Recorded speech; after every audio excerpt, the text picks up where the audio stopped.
എല്ലാവർക്കും നമസ്കാരം. ലിബറൽ റെസ്പോൺസിലേക്ക് എല്ലാവർക്കും സ്വാഗതം. ബി.ജെ.പിയുടെ അണികൾക്കും ബി.ജെ.പിയെ പിന്തുണയ്ക്കുന്ന ഉന്നത കുലജാതർക്കും അവരുടെ നെപ്പോ കിഡ്സിനും വളരെ മോശം ദിവസമായിരുന്നു ഇന്നലെ. കാരണം അവരുടെ ദൈവതുല്യരായ നേതാക്കൾ താലിബാനെ പിടിച്ച് ഉമ്മ വെച്ചു.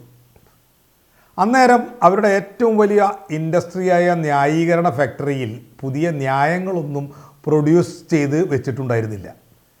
ന്യായങ്ങൾ നിർമ്മിച്ച് വെച്ചിട്ട് വേണമല്ലോ പെറ്റ തള്ള സഹിക്കാത്ത കാര്യങ്ങൾ ചെയ്യാൻ. അപ്പം കാണുന്നവനെ അപ്പ എന്ന് വിളിക്കുക, അതാണ് ഇപ്പോഴത്തെ പുതിയ വചനം. ഭൂലോക ഭീകരവാണങ്ങളായ താലിബാന് ബി.ജെ.പി. സർക്കാർ കൈകൊടുത്തു എന്നത് അവസരവാദം അറ്റ് ഇറ്റ്സ് പീക്ക് എന്നതിൻ്റെ ഉദാഹരണം മാത്രമല്ല, അതാണിപ്പോൾ അവരുടെ പുതിയ മന്ത്രം. ആരാണ് ഈ നിലയിൽ അധപ്പതിച്ചത് എന്നൊന്ന് നോക്കുക. സ്വന്തം നാട്ടിലെ മുസ്ലിങ്ങളെ മൊത്തം ഭീകരവാദികളായി ബ്രാൻഡ് ചെയ്യുന്നവർ, അതായത് ഇന്ത്യയിലെ ക്രിമിനൽ നിയമങ്ങൾ പാലിക്കുന്നവരും ഇവിടുത്തെ ജനാധിപത്യ പ്രക്രിയയിൽ പങ്കെടുക്കുന്നവരുമായ ഇവിടുത്തെ ഭൂരിപക്ഷം മുസ്ലിങ്ങളെ നിരന്തരം അന്യവൽക്കരിച്ച് അവർക്കെതിരെ വെറുപ്പ് പ്രചരിപ്പിച്ച് അങ്ങനെ നടക്കുന്നവർ, അവരാണ് ലോകത്തിലെ ഏറ്റവും വൃത്തികെട്ട ഇസ്ലാമിനെ ഇപ്പോൾ കൈകൊടുത്തിരിക്കുന്നത് താലിബാൻ. പക്ഷേ എല്ലാം ദേശസുരക്ഷയെ കരുതിയാണ് എന്ന് കരുതി വിശാലഹൃദയരായ പല പല ആശാന്മാരും അവരോട് ക്ഷമിച്ചിരിക്കുന്നു എന്നതാണ് കണ്ടത്. അപ്പോഴുണ്ട് വരുന്നു താലിബാൻ്റെ ഒരു പത്രസമ്മേളനം. പക്ഷേ അവിടേക്ക് സ്ത്രീ ജേർണലിസ്റ്റുകൾക്ക് പ്രവേശനമില്ല. കുറച്ച് മാധ്യമപ്രവർത്തകർ അതിൽ പ്രതിഷേധിച്ച് താലിബാൻകാരുടെ പത്രസമ്മേളനം ബഹിഷ്കരിച്ചു. മോദിയുടെ ഷൂ ലിക്കേഴ്സ് മീഡിയ അതൊന്നും മൈൻഡ് ചെയ്തില്ല, അവർ പോയി പങ്കെടുക്കുകയും ചെയ്തു. ഡൽഹി പക്ഷേ മൊത്തം ചൂടായി. അപ്പോൾ ന്യായീകരണം പുതിയത് ഒരെണ്ണം ഉണ്ടാക്കി കൊണ്ടുവന്നു. പത്രസമ്മേളനം നടന്നത് അഫ്ഗാൻ എംബസിക്കുള്ളിലാണ്, അവിടെ ഇന്ത്യൻ നിയമങ്ങളല്ല എന്ന്. ഈ താലിബാനാണോ നമ്മളെ വേണ്ടത്, നമുക്കാണോ താലിബാനെ വേണ്ടത്? താലിബാനെ പല രാജ്യങ്ങളും ഭൂരിപക്ഷം രാജ്യങ്ങളും അംഗീകരിക്കുന്നില്ല. ആകെ ഇപ്പോൾ അംഗീകരിക്കുന്ന 2-3 രാജ്യങ്ങളിൽ ഒന്നാണ് ഇന്ത്യ. അപ്പോൾ അവർക്കാണല്ലോ നമ്മളുടെ ആവശ്യം. അവർ വലിയ നിയമമൊന്നും പറയാൻ പോകുന്നില്ല. അപ്പോൾ വീണ്ടും ഒരു ചോദ്യം കൂടി ചോദിക്കേണ്ടി വന്നു. സ്ത്രീകളെ കയറ്റാത്തതിൽ എന്താണ് ബി.ജെ.പിയുടെ അഭിപ്രായം? ഉത്തരം ബബ്ബ. വലിയ മുസ്ലിം വിരുദ്ധരാണ്, ഭീകരവിരുദ്ധരാണ്, എന്നിട്ട് ഉത്തരം ബബ്ബ. അപ്പോഴാണ് രാഹുൽ ഗാന്ധി എൻ്റർ ചെയ്യുന്നത്. പ്രിയങ്ക ഗാന്ധിയും ഇപ്പോൾ തന്നെയാണ് എൻ്റർ ചെയ്യുന്നത്. അവർ മോദിയോട് ഇങ്ങനെ ചോദിച്ചു, മിസ്റ്റർ മോദി, ഒരു പൊതുവേദിയിൽ നിന്ന് വനിതാ മാധ്യമ പ്രവർത്തകരെ ഒഴിവാക്കാൻ നിങ്ങൾ അനുവദിക്കുമ്പോൾ ഇന്ത്യയിലെ സ്ത്രീകൾക്ക് വേണ്ടി നിലകൊള്ളാനുള്ള കെൽപ്പ് നിങ്ങൾക്കില്ല എന്നല്ലേ നിങ്ങൾ ഓരോ സ്ത്രീയോടും ഭാരത സ്ത്രീയോടും പറയുന്നത്? നമ്മുടെ രാജ്യത്ത് ഓരോ മേഖലയിലും തുല്യ പങ്കാളിത്തത്തിന് സ്ത്രീകൾക്ക് അവകാശമുണ്ട്. അത്തരത്തിലുള്ള വിവേചനത്തിന് മുമ്പിൽ നിങ്ങൾ പാലിച്ച ഈ മൗനം, നിങ്ങൾ തന്നെയാണല്ലോ നാരീശക്തി എന്ന മുദ്രാവാക്യം മുഴക്കുന്നത്. അതിൻ്റെ പൊള്ളത്തരമല്ലേ തുറന്നു കാണിക്കുന്നത്? നാരീശക്തി എന്ന മോദിയുടെ നമ്പറിനിട്ട് കൊള്ളുന്ന ആക്ഷേപമായിരുന്നു. ഉടൻ നാരീശക്തി ഉണർന്നില്ലെങ്കിലും മോദി ശക്തി ഉണർന്നു. രാഹുൽ ഗാന്ധിയായി അപ്പോൾ അവരുടെ പ്രധാന ടാർഗറ്റ്. മോദിയെ എങ്ങനെയെങ്കിലും കഴിച്ചലാക്കി എടുക്കണമല്ലോ. അവരുടെ പ്രത്യാക്രമണങ്ങളിൽ അധികവും മുസ്ലിം സ്ത്രീകളുടെ, ഇന്ത്യയിലെ മുസ്ലിം സ്ത്രീകളുടെ അസമത്വത്തെക്കുറിച്ചായിരുന്നു.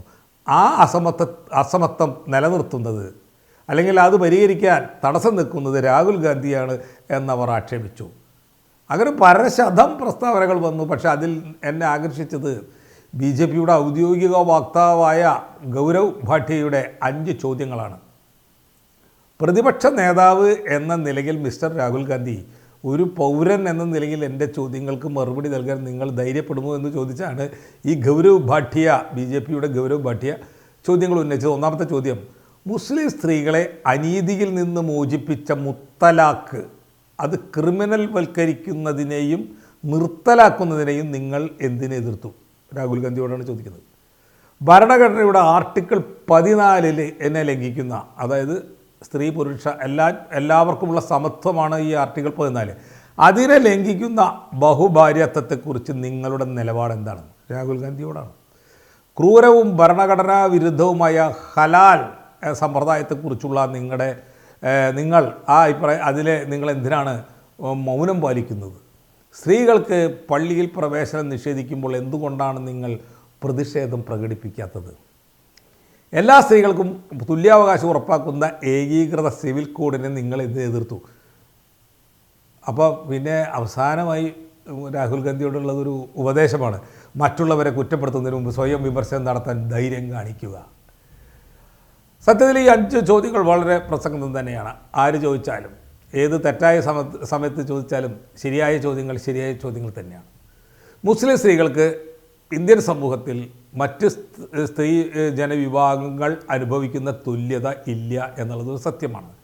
ഇത് ഭരണഘടനയിലെ ആർട്ടിക്കിൾ 14 എന്ന സമത്വം എന്ന മൗലിക അവകാശത്തിന് എതിരാണ്. പക്ഷേ BJP-കാരൻ ആക്ഷേപിക്കുന്നത് പോലെ രാഹുൽ ഗാന്ധി ആ അവകാശത്തെ ഒപ്പോസ് ചെയ്യുന്നതായി കണ്ടിട്ടില്ല. അപ്പോൾ അതൊരു രാഷ്ട്രീയ ആരോപണമാണ്. എന്തെങ്കിലും ആവട്ടെ, അതവിടെ നിൽക്കട്ടെ. നമ്മൾ രാഹുൽ ഗാന്ധിയെ ഡിഫെൻഡ് ചെയ്യുകയല്ലല്ലോ നമ്മുടെ ഉദ്ദേശം. ഉള്ളവൻ്റെ, അതായത് എൻ്റെ സംശയം ഇതാണ്, ശരിക്കും BJP എന്ന പാർട്ടി ഇക്കാര്യവും പറഞ്ഞ് രാഹുൽ ഗാന്ധിയെ ആക്ഷേപിച്ച് നടക്കേണ്ട പാർട്ടിയാണോ? കാരണം BJP അല്ലല്ലോ ഇവിടുത്തെ പ്രതിപക്ഷം, അവർ ഭരണകക്ഷിയല്ലേ.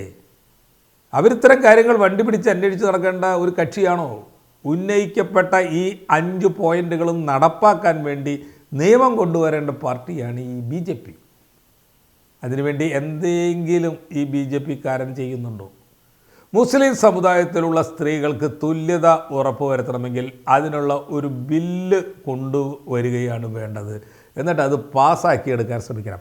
അതിന് രാഹുൽ ഗാന്ധി എതിര് നിൽക്കുകയാണെങ്കിൽ അയാളുടെ പൊയ്മുഖം അപ്പോൾ വെളിവാകും.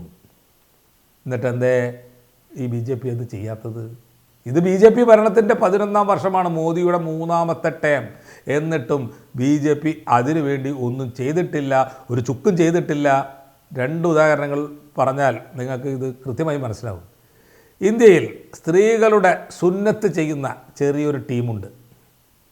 അത് നിർത്തലാക്കാൻ വേണ്ടി ഒരു സംഘടന സുപ്രീം കോടതി പോയപ്പോൾ ആ ടീമിൻ്റെ നേതാവ് മോദിയെ കാണാനാണ് പോയത്. അതോടെ കേസ് ഫ്രീസറിലായി. ഇന്നത് ആരും സംസാരിക്കുന്നില്ല. മറ്റൊരു ഉദാഹരണം, പിതൃസ്വത്തിലുള്ള തുല്യ അവകാശത്തിന് വേണ്ടി സഫിയ എന്ന ഒരു സ്ത്രീ കൊടുത്തതാണ് മറ്റൊരു കേസ്. കേരളത്തിൽ നിന്നാണ് കേസ് പോയിട്ടുള്ളത്. അഡ്വക്കേറ്റ് പ്രശാന്ത് പത്മനാഭനാണ് ആ കേസിന് ഹാജരായത്. സർക്കാരുകൾക്ക്, കേന്ദ്രത്തിലെയും കേരളത്തിലെയും സർക്കാരുകൾക്ക് ഇത് സംബന്ധിച്ച് നോട്ടീസ് അയച്ചിട്ട് 2 വർഷമായി. സുപ്രീം കോടതി നോട്ടീസ് അയച്ച് 2 വർഷമായി. മോദി സർക്കാരും മറുപടി കൊടുത്തിട്ടില്ല, സംസ്ഥാന സർക്കാരും മറുപടി കൊടുത്തിട്ടില്ല. ഇവിടെയാണ് നമ്മൾ മോദിയെ നെഹ്റുവുമായി താരതമ്യം ചെയ്യേണ്ടത്. 1952 ഇലക്ഷനിലൂടെ നെഹ്റു പ്രധാനമന്ത്രിയായത്.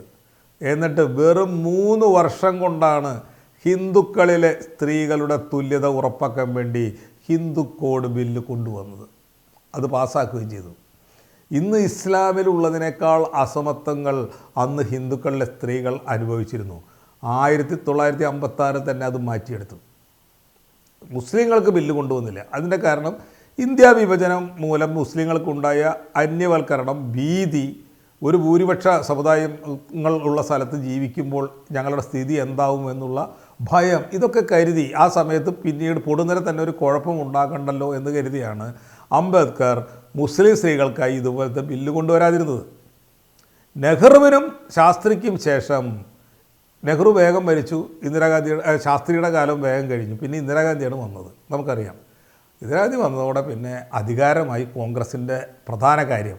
അതുകൊണ്ട് മുസ്ലിം സ്ത്രീകളുടെ സമത്വം എന്നതൊക്കെ പ്രസംഗത്തിൽ മാത്രം നടക്കുന്ന കാര്യമായി.